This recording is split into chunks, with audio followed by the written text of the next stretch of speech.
It's non-conservative. If a conservative force does work, all that does is it converts GPE to KE or vice versa. Good? Yep. Okay. All right. And hopefully this will help. Going through the H3 and H4 notes will help you guys kind of attach a little bit more concreteness, that's the word, to the notes that we did the other day. All right, so here we go. So just a quick reminder, total energy is the total of all different types of energy. Please remember, you guys, when you find the total energy, you have to find the total energy at one instant in time. Okay, it would not make sense to find, the kinetic energy at this point and the gravitational potential energy at this point. So they both have to be at the same point. All right, and that's what this little drawing here is meant to illustrate here. If Roy fires water balloons at Sally, then when the water balloon's at the top of the path, you could find the total energy. Notice that this GPE and this KE are both assumed to be the energy, at that one point. Cool? Everybody good with that? Okay.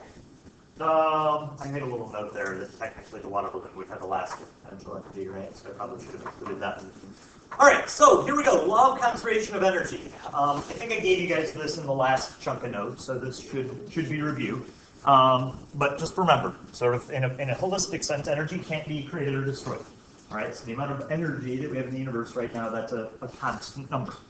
All right, and so the best we can do is we can convert energy from one form to another, or pass energy from one object to another. The total amount of energy stays constant.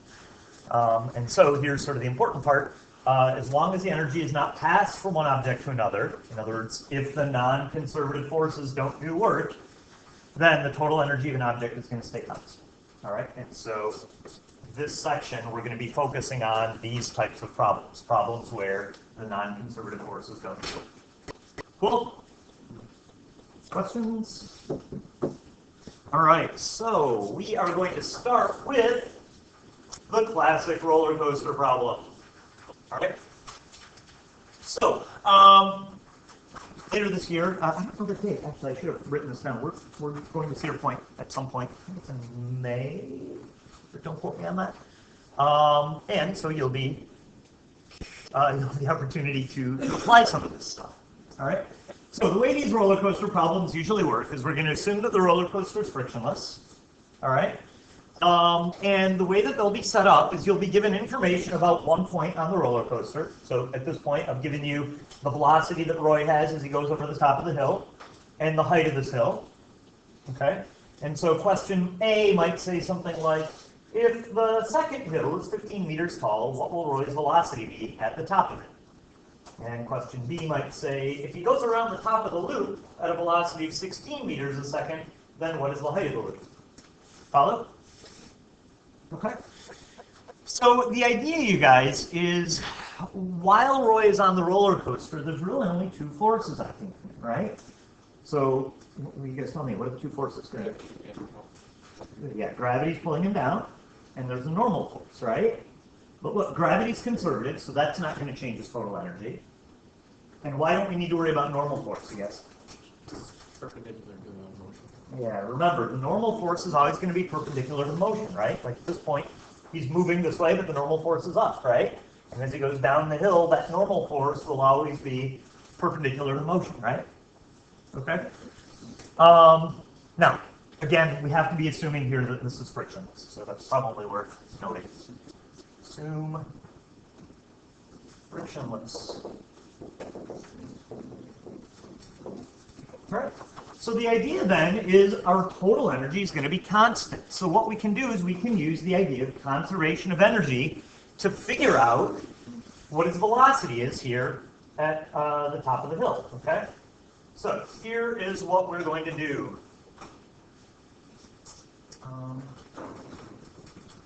Buy myself some room on the board here.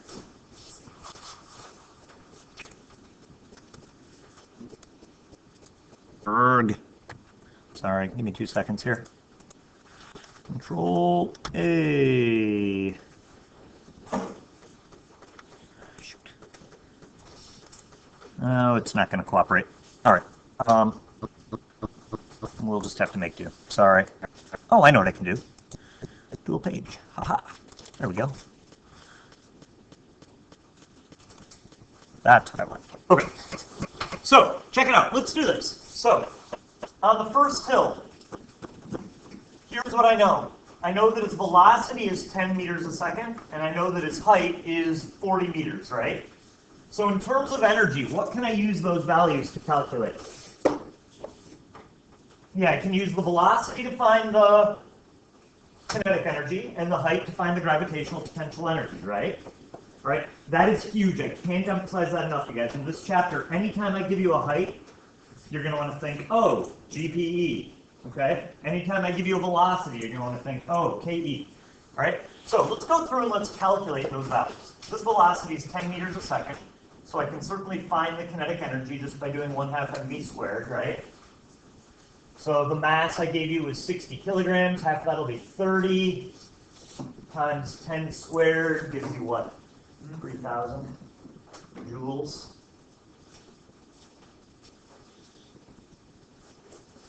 Follow?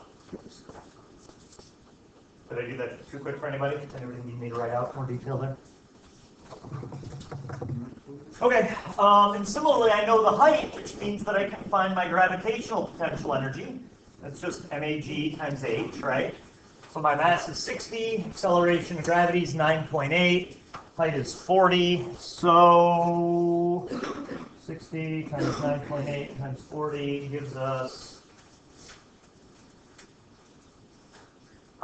23,520 joules. Cool? All right, are there any other forms of energy that we would need to worry about here? Not really, right? I guess we're worried about Roy, so he's not rolling, right? He's just moving, right? So yeah, I think that's it. So what I can do now is I can find my total energy. In the lab, it's called total mechanical energy. So you can call it TE or TME, whatever. And add them up. So we got 3,000 of this, 23,000 of this. That's a total of 26,520 joules, right? So everything that I've written here in red applies to the top of the first hill up here, right? Other questions about that? All right, nice. When we get onto the second hill, we've got a different set of information. I don't know what the velocity is, but I do know my height is 15 meters. All right, so following that same rule that I just told you a minute ago, use your height to find your GPE, right? So my GPE is going to be, well, just MAGH, right? So let's see, so the mass is 60, acceleration of gravity is 9.8, height is 15, so you get times that, so I'm going to give you what, 88 times? Yes. Did you get your figure out?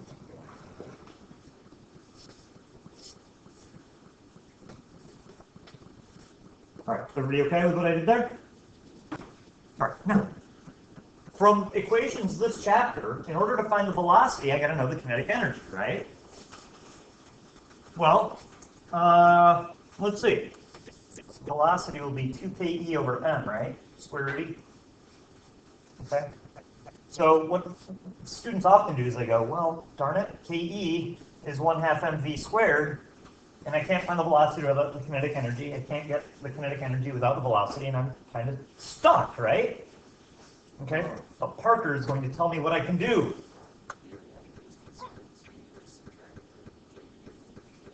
Yeah, exactly. Right? The whole premise, you guys, is this total energy that I found here, this 26,000, that's the total energy. Always. Right? Because this is a conservation of energy problem. That means the entire time that Roy is on this roller coaster, the total energy is going to be that same 26,520 joules. So I go over here and go, oh, total energy is 26,520 joules. And that means, well, if I've got 8,000 GPE, then the remaining 14,000 has got to be kinetic, right? Follow? So what do you get? Minus 26,520, 17,000, and my math is way out there. 100 joules.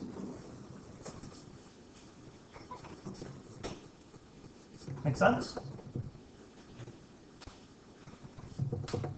Any problems, you guys? Okay, so now I can find my velocity, right? 2ke over m square root e. It gives you whatever that is. So times 2 divided by 60, and then take the square root. Oh, it gives you 24.3 meters a second.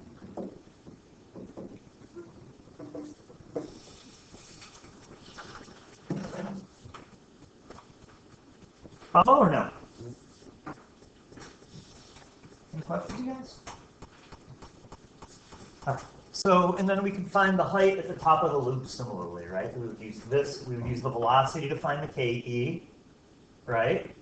We would subtract that then from the total to get the GPE, and then once we have the GPE, we can find the height, right? I guess I should probably do it. Sorry, let's do that real quick.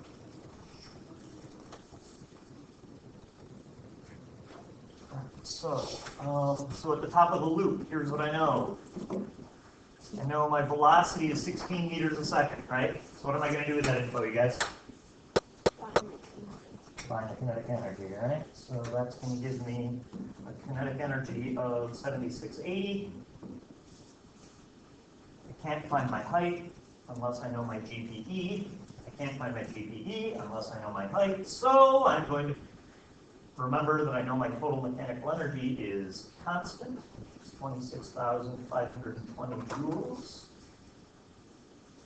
And so now I can find my GPE by simply subtracting 26,520 minus 7680 gives us 18,840. Did I do that too fast? Pretty cool. All right, and so now I can find my height, right? Height is GPE over MAG. So divide that by that, and you get 32 meters.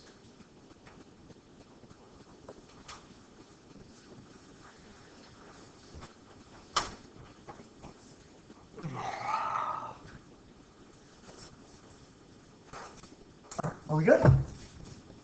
Questions, issues, anything? Okay, cool. All right, so I wrote up another example on the next page, but I think instead of doing that example, I want to show you the point of that second example by doing this again. So I'm going to jump ahead for a minute. So the top of the next example says, notice, if there's no elastic potential energy and your energy is conserved, you don't need the mass to solve the problem. Okay? And that's how most of the problems are on your homework. So let me go back and show you how we could have solved this problem without using the mass. Okay? So as a quick note, why did we need the mass here? When we solved this problem, the reason we needed the mass was because it determined the KE and the GPE, right? Follow? Okay. Do you see why it doesn't matter? Just like set the mass equals KE for 2KE divided by B squared. Sort of. So, let me show you what I'm talking about. Insert blank page. No, that's not what I wanted to do. All right. Option 2. Without the mass. All right, so here's what we could have done without the mass. All right, the idea is that I know that the total energy on the first hill is equal to the total energy on the second hill, right? Follow? So that means that the GPE on the first hill plus the kinetic energy on the first hill has got to equal the GPE on the second hill plus the KE on the second hill, right? Follow? So GPE, well, that's mass times acceleration of gravity times the height on the first hill plus 1/2 mass times velocity on the first hill squared. equals the mass times the acceleration of gravity times the height on the second hill plus 1/2 the mass times the velocity on the second hill squared. Follow? All right, so what do you notice about the m's? They can't fly, right? If you divide both sides of that equation by m, they all divide out.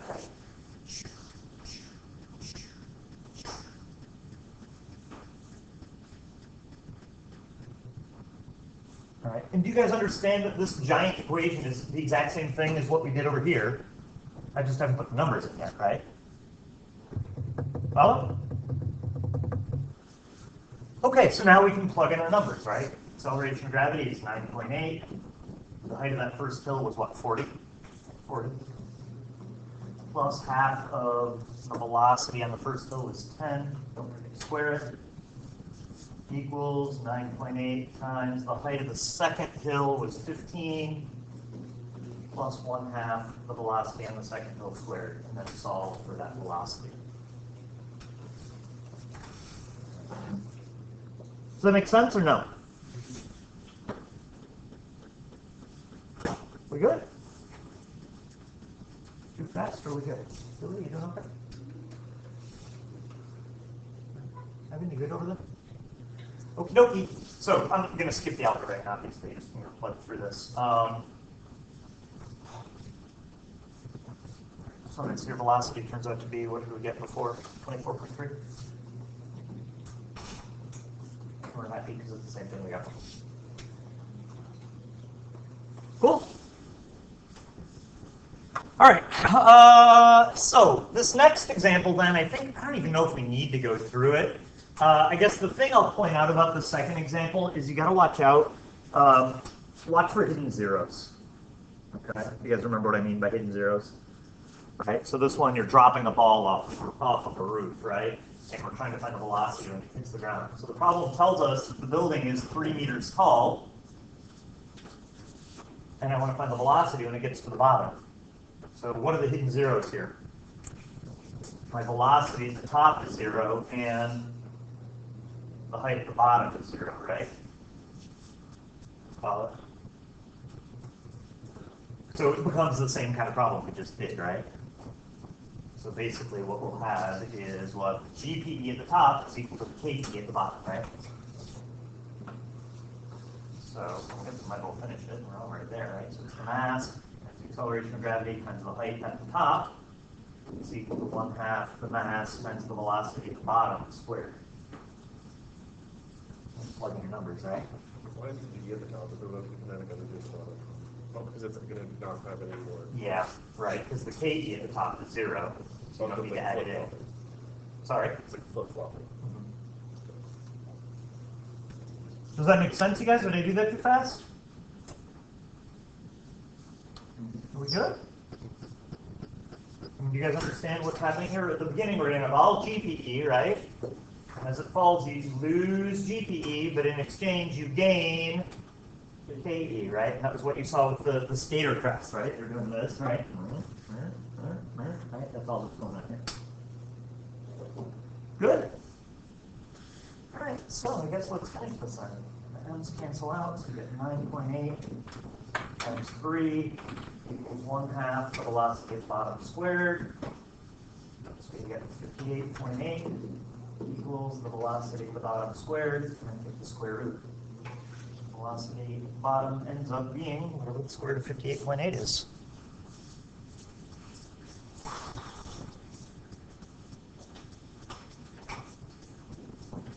Square root, so you get 7.7 meters a second.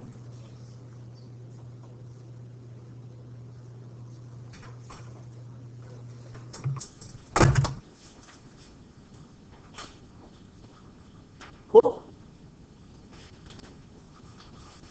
All right.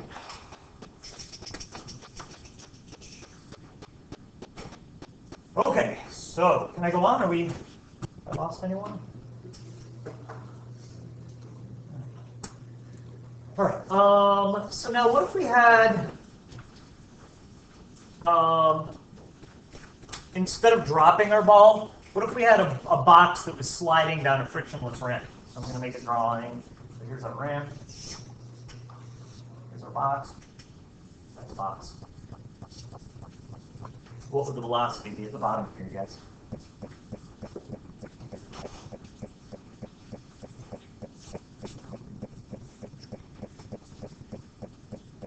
What do you guys think?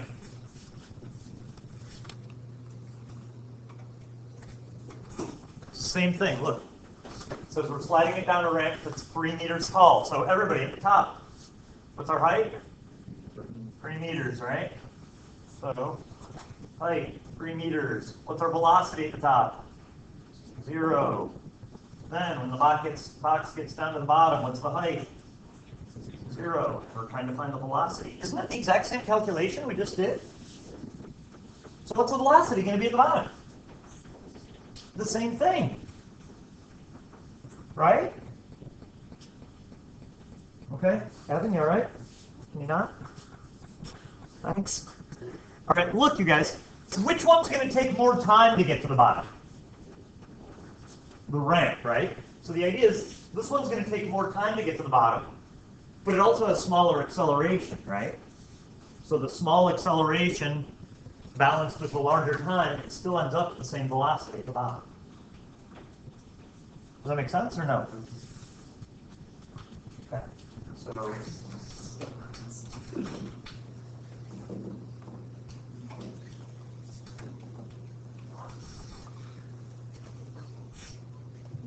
okay. So what that tells us, you guys, is it doesn't matter how steep the ramp is, right? No matter what, a box going down a ramp, as long as the height is the same, it's always going to get to the bottom at the same speed. Cool. Questions? Nope. All right. Now, what if we roll the ball down the ramp? Is that going to change things? What do you guys think? If we roll the ball down the ramp instead of sliding a box, if we roll it down, what do you think? Wouldn't that end rotational? Yeah, exactly. It slows it down because now what happens is some of the gravitational potential energy you begin with turns into kinetic energy, and some of it turns into rotational kinetic energy. Okay? So on that target check that you guys took on Monday, there was that problem where the total energy was 80 joules, and you had to find the velocity. A lot of you neglected to incorporate the rotational kinetic energy. Right? So it says, what if a ball is rolling down a ramp? Suppose the ball is solid and the ramp is 3 meters tall. So here we go. Let's make ourselves a drawing. Here's the ball. It's solid, so our I is 2/3 mr squared, right? All right, now the reason we need that, well, you guys tell me, why do I need that? We have to find the RKE, right? This 2/3 is going to be my beta, right? Okay. All right, and so here's what I know. I know at the top that my height is 3 meters and my velocity is 0. At the bottom, I know the height is 0 and the velocity is something. Cool? So here we go. Let's solve this thing. That does not mean horrible. Weird.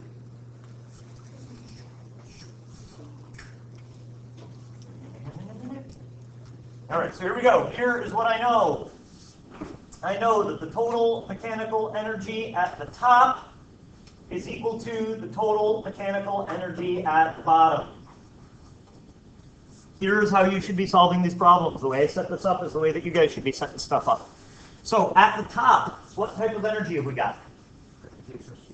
Gravitational potential energy, right? So I know that the gravitational potential energy at the top is equal to, at the bottom, what kinds of energy are we going to have? So we're going to have KE and RKE, right? Make sense or no? Pretty good. All right. Now, remember, because this is rolling, that means that the RKE is equal to beta times the KE, right? So I'm going to rewrite this as this. This is the gravitational potential energy at the top is equal to the kinetic energy at the bottom plus beta times the kinetic energy at the bottom.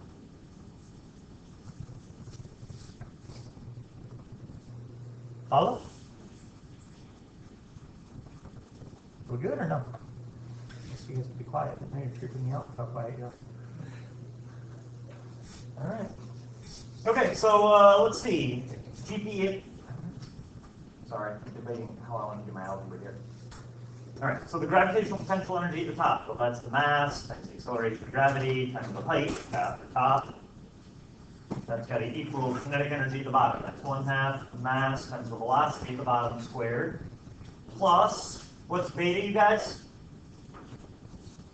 2/3 times kinetic energy at the bottom. So that's the same 1/2 mass times the velocity at the bottom squared.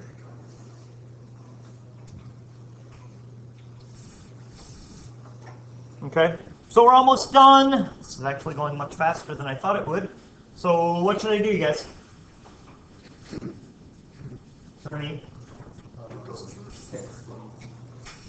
There's two unknowns here. I don't know the velocity at the bottom, and there's one other thing I don't know. We don't know the mass, right? Why don't we care? Angles out. Okay, so now I can just plug in my numbers. So the acceleration of gravity is 9.8. Height at the top is 3 meters. 1/2 the velocity at the bottom squared plus u. 2/3 times 1/2 is 1/3, right?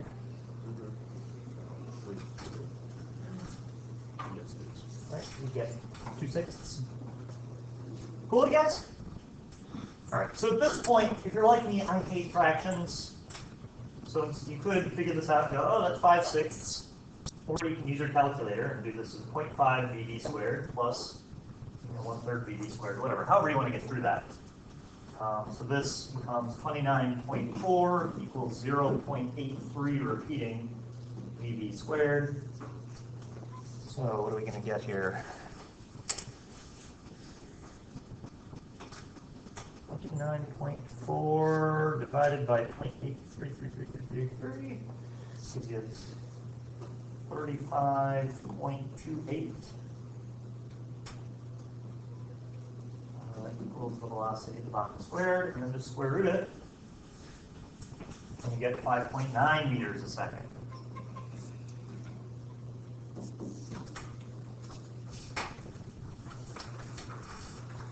So notice it's a little slower, right?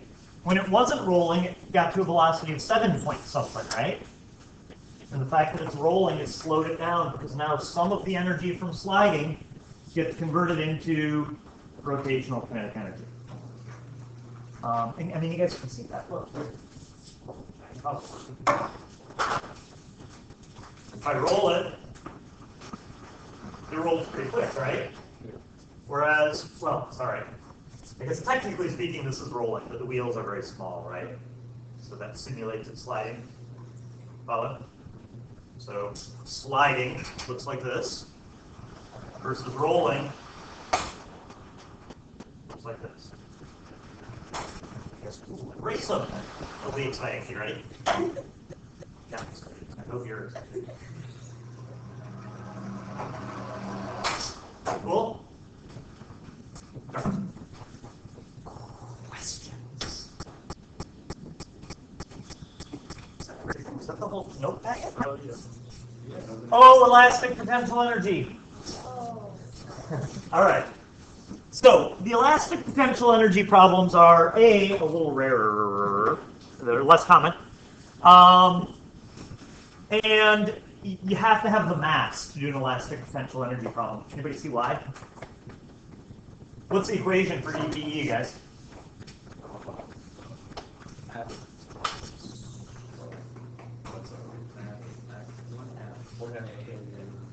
Notice it doesn't have mass in it, right? So if you have a problem that has elastic potential energy in it, the mass won't cancel. Okay? In simple sort of conceptual terms, if I use a rubber band to shoot a little rock and then I use that same rubber band to shoot a big rock, which rock is going to go faster? The little one, right? So the mass there matters. Okay? It affects the problem. All right, so let's go through the Wile E. Coyote problem that is on the thing here. Get rid of the dual page. Dual page off. Get rid of this. Full screen. Full screen. All right, so here we go. Wile E. Coyote is at it again. He buys one giant acme rubber band and tries to use it to catch the stupid Roadrunner. Preparing to launch himself horizontally, he stands inside the rubber band and discovers that he needs a force of 540 newtons to pull the rubber band back 30 meters.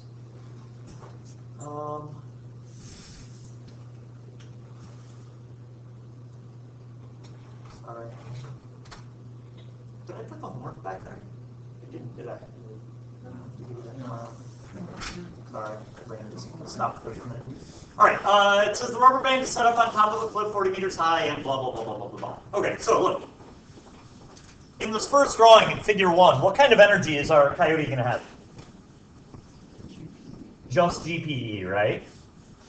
In figure 2, now he's got GPE and EPE, right? So his energy is increased, right? Why? What would have caused for that to happen? Yeah, he did work stretching that rubber band, right? Okay. So between here and here, our total energy is going to change, right? Does that make sense? All right, but then he picks up his feet. So what happens between here and here? Between this and funk? The elastic potential energy. Yeah. The elastic potential energy is going to push him forward, and he's going to gain kinetic energy, right? Okay. And then from here to here, what's happening? GPE converts to GPE, right? Okay, so we basically just got to go through and do our calculations, all right? So here's the deal. So it tells us that he needed a force of 450 newtons to pull it back 30 meters. So a force of 450 newtons resulted in him stretching the rubber band 3 meters. Why did I give you that information? To find your K, right? So F equals K over X. No, it isn't. That's not at all right. Don't write that down. F is equal to K times X, which means that K is F over X, right? So 450 newtons got us 3 meters. That looks like 150 newtons per meter.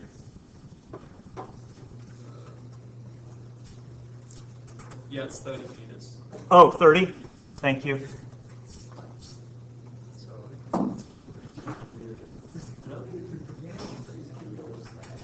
All right, are we good? All right, so here's what I'm going to do. I'm just going to make a little table here.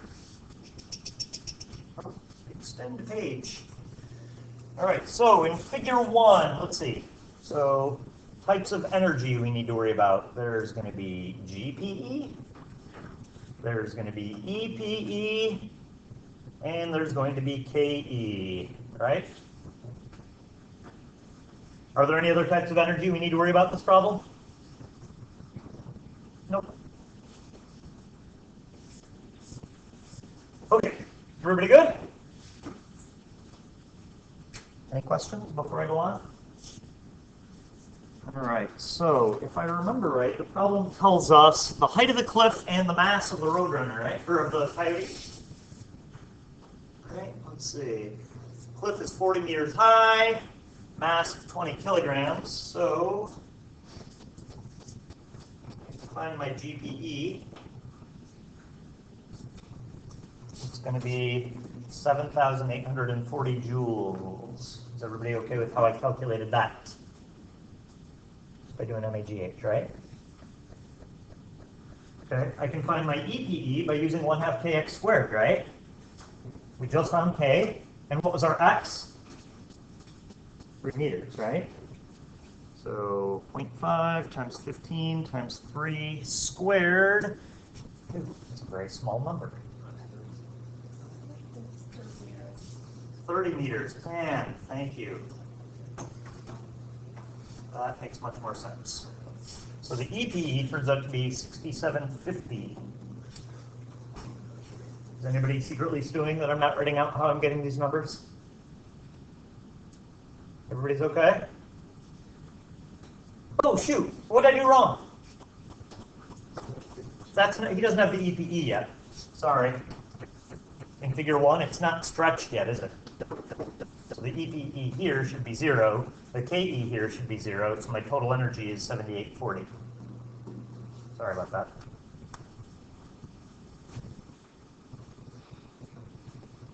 Everybody good? All right, now in figure 2, my GPE is 7840. And the EPE is, bless you, 6750, bless you again, but I'm not going 3 times, so don't sneeze again.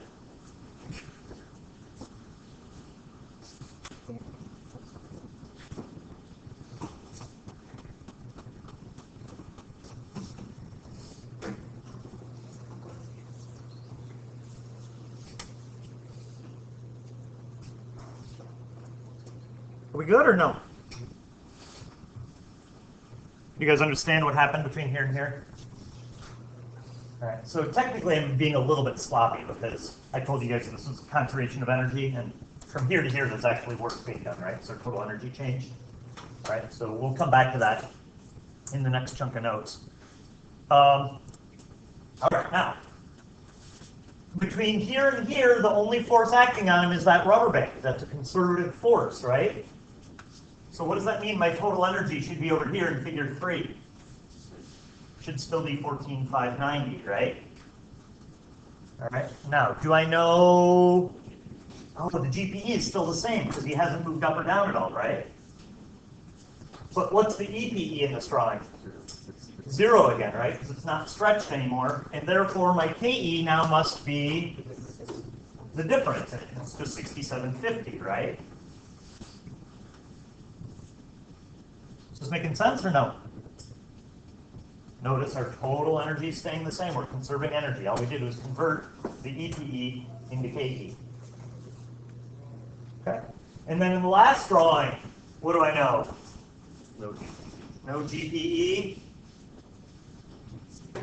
How about EPE? That's 0.2. What should my total be? Should still be 14,590, right?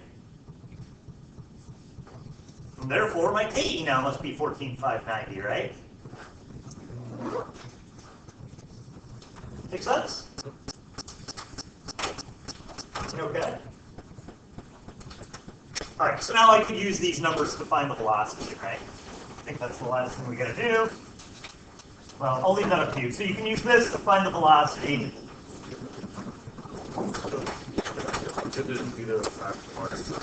Yeah. All right, you guys, so real quick. So tomorrow will be a work day. If I'm here, if you struggled with that last target check, I'll have a combo with you. If you need to finish up your lab, you can do that. If you want to work on the homework, you can do that. Cool? All right, cool. I will see you tomorrow. I was helping my daughter build a rocket ship out of the box. I picked up a Swiss Army knife and cut it. And I went like that, pushed it. Except I put my finger on the wrong side of the blade. So there's a blade on the finger. Is that perfect? Oh, thank you for reminding me.